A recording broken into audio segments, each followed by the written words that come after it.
기도하시겠습니다. 또 새로운 하루를 우리에게 선물로 주셔서 감사드립니다. 주어진 시간을 허비하지 않고 잘 사용하여 하나님의 영광을 드러내는 복된 하루가 되게 하여 주시옵소서.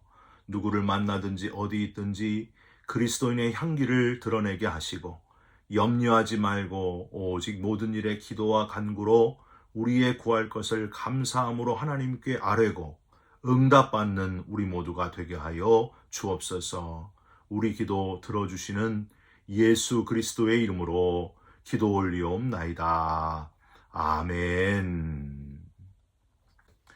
오늘 말씀은 열왕기하 9장 14절부터 26절까지의 말씀입니다. 이에 입시의 손자 여호사밧의 아들 예후가 요람을 배반하였으니 곧 요람이 온 이스라엘과 더불어 아람의 왕 하사엘과 맞서서 길랏 라못을 지키다가 아람의 왕 하사엘과 더불어 싸울 때에 아람 사람에게 부상한 것을 치료하려 하여 이스라엘로 돌아왔던 때라. 예후가 이르되 너희 뜻에 합당하거든 한 사람이라도 이 성에서 도망하여 이스라엘에 알리러 가지 못하게 하라 하니라. 예후가 병거를 타고 이스라엘로 가니 요람 왕이 거기에 누워 있었음이라. 유다의 왕 아하시야는 요람을 보러 내려왔더라. 이스라엘 망대에 파수꾼 하나가 서 있더니 예후의 무리가 오는 것을 보고 이르되 내가 한 무리를 보나이다 하니 요람이 이르되 한 사람을 말에 태워 보내어 맞이하여 평안하냐 묻게 하라 하는지라. 한 사람이 말을 타고 가서 만나 이르되 왕의 말씀이 평안하냐 하시더이다 하매 예후가 이르되 평안이 내게 상관이 있느냐? 내 뒤로 물러나라 하니라. 파수꾼이 전하여 이르되 사자가 그들에게 갔으나 돌아오지 아니하나이다 하는지라. 다시 한 사람을 말에 태워 보내었더니 그들에게 가서 이르되 왕의 말씀이 평안하냐 하시더이다 하매 예후가 이르되 평안이 내게 상관이 있느냐? 내 뒤를 따르라 하더라. 파수꾼이 또 전하여 이르되 그도 그들에게까지 갔으나 돌아오지 아니하고 그 병거 모는 것이 님시의 손자 예후가 모는 것 같이 미치게 모나이다 하니 요람이 이르되 메우라 하매 그의 병거를 메운지라. 이스라엘 왕 요람과 유다 왕 아하시야가 각각 그의 병거를 타고 가서 예후를 맞을새 이스라엘 사람 나봇의 토지에서 만나매 요람이 예후를 보고 이르되 예후야 평안하냐 하니 대답하되 내 어머니 이세벨의 음행과 술수가 이렇게 많으니 어찌 평안이 있으랴 하더라. 요람이 곧 손을 돌이켜 도망하며 아하시야에게 이르되 아하시야여 반역이로다 하니 예후가 힘을 다하여 활을 당겨 요람의 두 팔 사이를 쏘니 화살이 그의 염통을 꿰뚫고 나오매 그의 병거 가운데에 엎드러진지라. 예후가 그의 장관 빗갈에게 이르되 그 시체를 가져다가 이스라엘 사람 나봇의 밭에 던지라. 내가 기억하려니와 이전에 너와 내가 함께 타고 그의 아버지 아합을 쫓았을 때에 여호와께서 이같이 그의 일을 예언하셨느니라. 여호와께서 말씀하시기를 내가 어제 나봇의 피와 그의 아들들의 피를 분명히 보았노라. 여호와께서 또 말씀하시기를 이 토지에서 내게 갚으리라 하셨으니 그런즉 여호와의 말씀대로 그의 시체를 가져다가 이 밭에 던질지니라 하는지라. 아멘. 오늘은 열왕기하 9장 14절부터 26절까지의 말씀으로 원수 갚는 것은 하나님께 있다. 원수 갚는 것은 하나님께 있다. 라는 제목의 말씀을 함께 나누고 기도하는 시간을 갖겠습니다. 세상에 살아가면서 여러분 억울하고 원통한 일이 얼마나 많습니까? 억울하게 누명을 쓰기도 하고요. 애매하게 고난을 당하는 경우가 얼마나 많습니까? 그래서 우리는 원한을 품게 되고요. 그 원한을 갚으려고 복수하려고 기회를 노릴 때도 있습니다. 여러분, 그런 적이 한 번도 없으세요? 아주 다행이고 참 감사한 일입니다. 그런데 원한을 가지고 보복하고 복수하는 일이 사람들 가운데 생각보다 참 많이 있다고 하는 거예요. 매스컴에서 보복살인이라는 기사를 접할 때마다 혹은 아주 자주 나오는 거죠. 보복운전 이런 거를 접할 때마다 우리 인간의 마음속에 분노가 다스려지기가 참 쉬운 게 아니구나. 항상 분노의 마음이 도사리고 있구나 하는 것을 깊이 느끼게 됩니다. 성경은 이렇게 분노가 생겨서 참지 못하고 보복하고 복수하려고 하는 마음, 원수 갚는 것에 대해서 아주 단호하고 분명하게 우리에게 이야기하고 있습니다. 어떻게 얘기할까요? 원수 갚는 것은 하나님께 맡기라. 그렇게 우리에게 교훈하고 있습니다. 선으로 악을 이기라. 그것이 바로 마귀의 괴계를 대적하게 되는 거다. 그렇게 성경은 우리에게 말씀하십니다. 이게 정말 쉬운 게 아니에요. 여러분 어렵겠지만은 복수하고 싶은 마음, 보복하고 싶은 마음, 원수 갚고자 하는 마음, 이 말씀 그대로, 하나님 말씀 그대로 다 하나님께 맡기시고 하나님께서 어떻게 해결해 가시는지를 지켜보시기를 주님의 이름으로 부탁드립니다. 동해보복법, 동해복수법이라고 있어요. 여러분 들어보셨어요? 이스라엘의 법인데 고대 전통 국가의 그 대대로 잘 전수된 법 중에 하나가 바로 동해보복법, 동해복수법입니다. 상대방이 내게 상해를 입힌 만큼 그대로 처결을 하는 법이 이 법이에요. 그래서 여러분 성경에 이런 용어가 나오죠? 눈에는 눈, 이에는 이, 이런 용어가 나오죠. 다 들어보셨죠?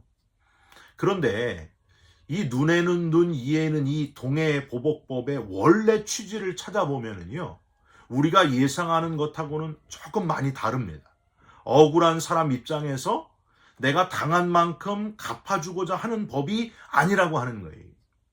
사람은 객관적이지 못해서 누구든지 피해를 당하면은요, 배로 되갚아주려고 하는 그런 마음이 우리 속에, 본능 속에 있습니다. 그래서 다른 사람이 내 한쪽 팔을 다치게 했잖아요. 우리는 어떻게 해요? 그 사람의 두 쪽 팔을 다 다치게 해야 우리 속이 풀린다는 거예요. 누구나 다 그렇다는 거예요. 그러니까 이 법은 그런 인간의 본능을 잘 고려해가지고 만들어졌다는 거예요. 즉, 이에는 이, 눈에는 눈. 이가 하나 다치게 되면은 상대방의 이를 두 개는 부러뜨리고 싶은 마음, 아니 그냥 몽창 다 빼버리고 싶은 마음이 우리에게 생기니까 그렇게 해서는 안 된다.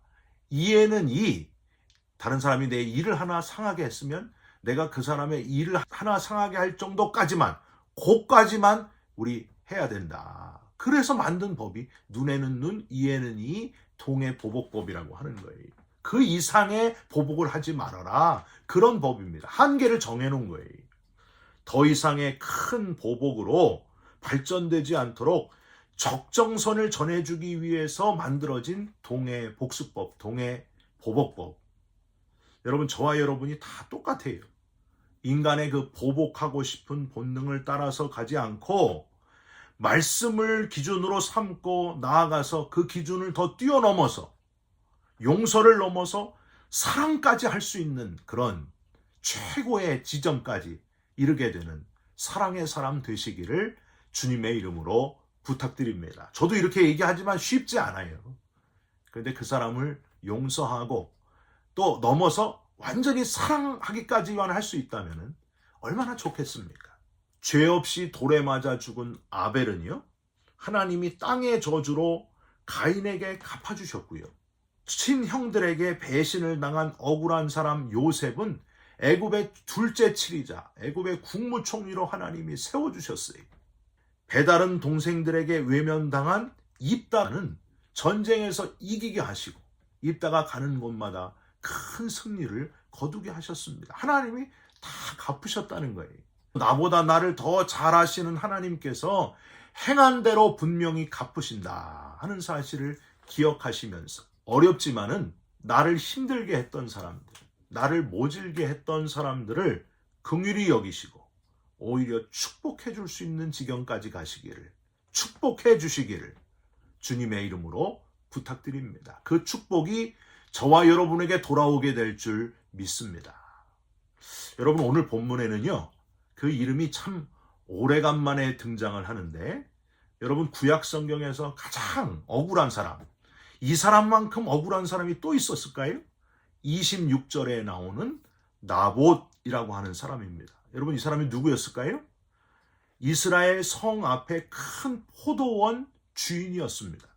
그런데 아합 왕이 그 포도원을 달라고 해요.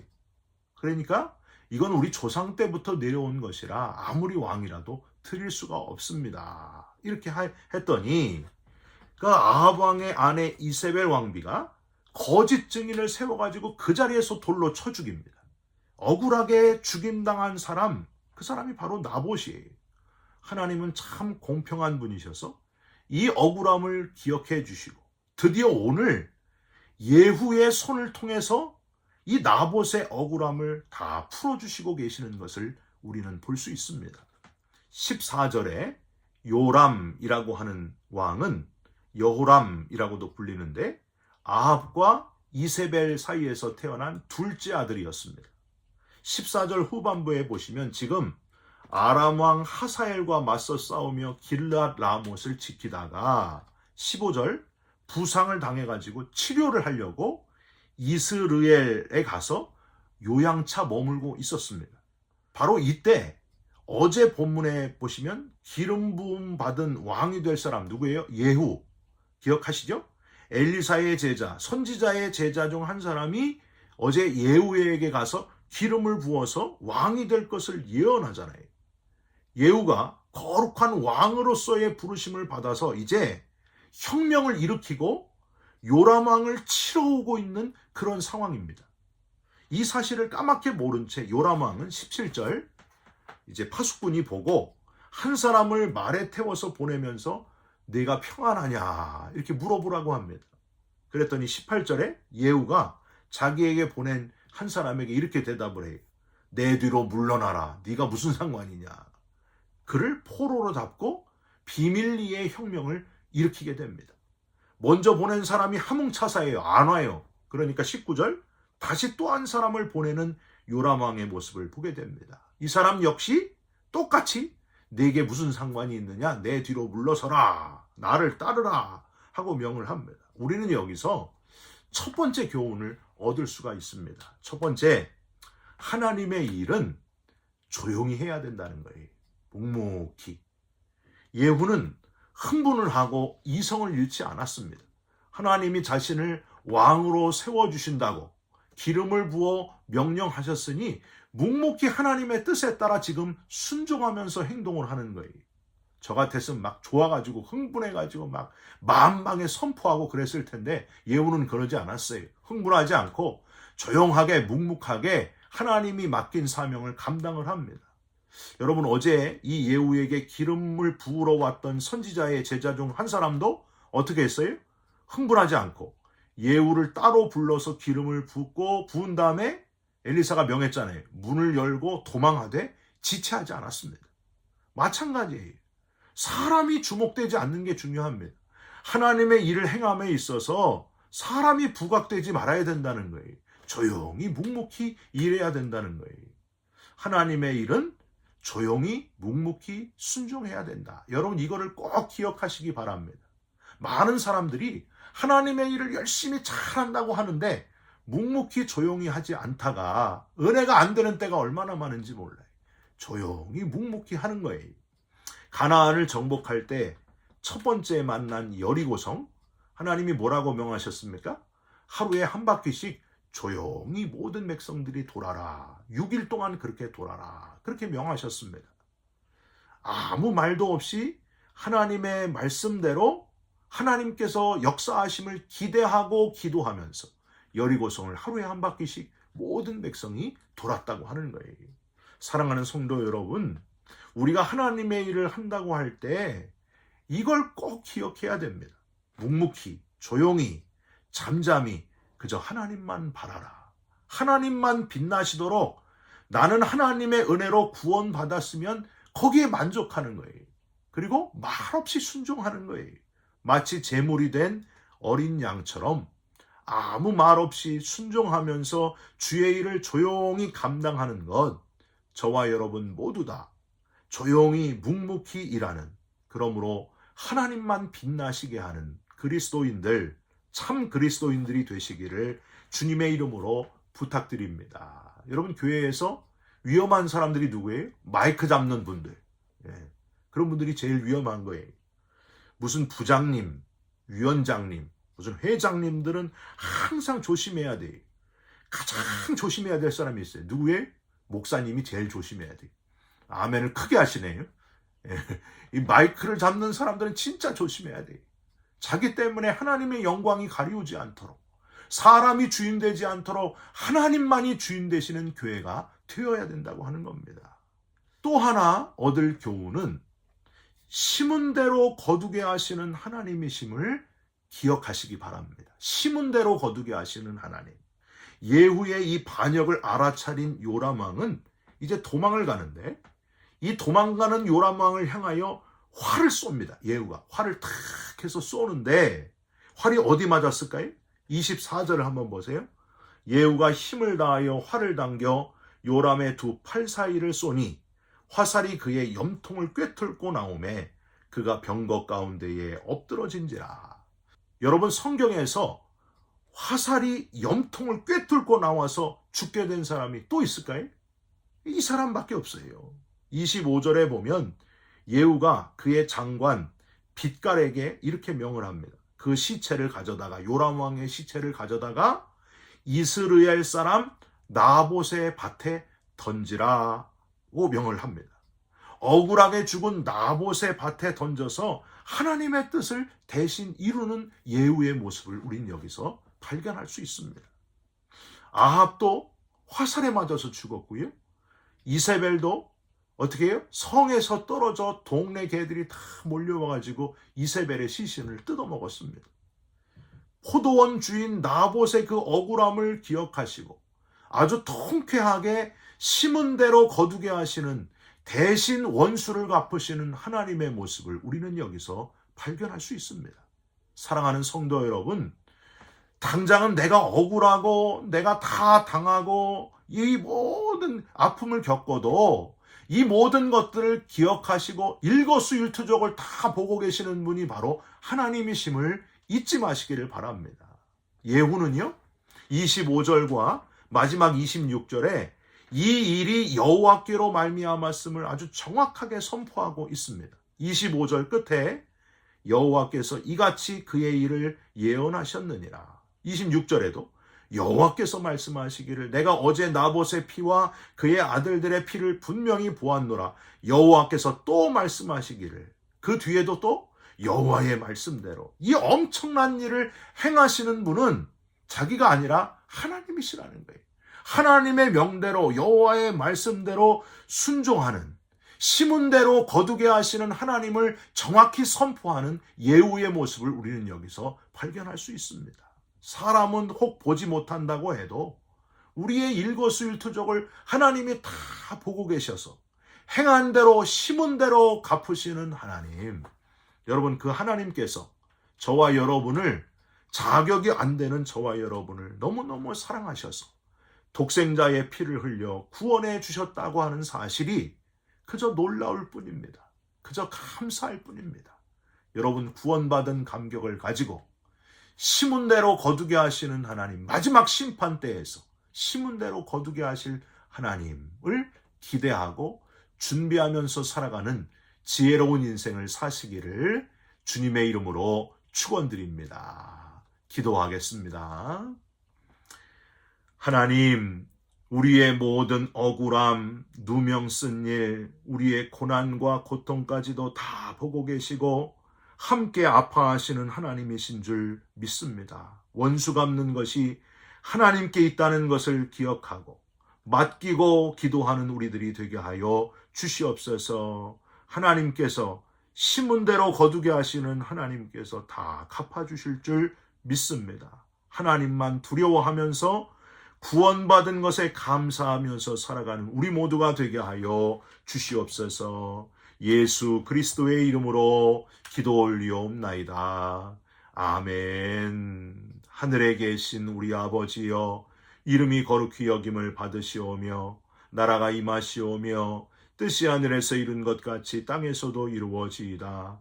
오늘 우리에게 일용할 양식을 주옵시고 우리가 우리에게 죄진 자를 사하여 준 것 같이 우리 죄를 사하여 주옵시고 우리를 시험에 들게 하지 마옵시고 다만 악에서 구하옵소서. 나라와 권세와 영광이 아버지께 영원히 있사옵나이다. 아멘. 사랑하는 성도 여러분, 분노의 마음, 원수 갚고 싶은 마음, 복수하려고 하는 마음 다 하나님께 맡기시고 심은 대로 거두게 하시는 하나님의 역사를 체험하시기를 바랍니다. 여러분 사랑합니다. 축복합니다. 감사합니다.